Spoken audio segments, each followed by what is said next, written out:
ഈശോയിൽ ഏറ്റവും സ്നേഹം നിറഞ്ഞ പ്രിയപ്പെട്ട സഹോദരങ്ങളെ, നോമ്പ് കാലഘട്ടത്തിലൂടെ നാം നടന്നു നീങ്ങുകയാണല്ലോ.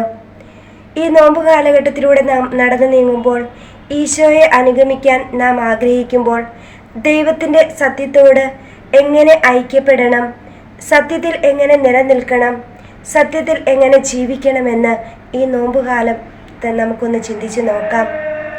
സത്യത്തിനു വേണ്ടി ജീവിക്കുമ്പോൾ, സത്യത്തിനു വേണ്ടി വില കൊടുക്കുമ്പോൾ അതിനുള്ള പ്രതിഫലം വളരെ വൈകിയായിരിക്കും നമുക്ക് ലഭിക്കുക. സത്യത്തിനു വേണ്ടി നിലനിൽക്കുമ്പോൾ എന്ത് പ്രതിഫലമാണ് ലഭിക്കുന്നത് എന്ന് തിരിച്ചറിയുമ്പോഴാണ് വില കൊടുത്ത് ജീവിക്കാൻ നമുക്ക് സാധിക്കുക.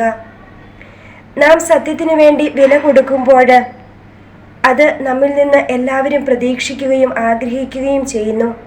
എങ്കിലും അതിനെ പ്രോത്സാഹിപ്പിക്കുവാനായിട്ട് പലർക്കും സാധിക്കാറില്ല. കാരണം ദൈവത്തെ അറിയുന്നവൻ അത് ആഗ്രഹിക്കുന്നു.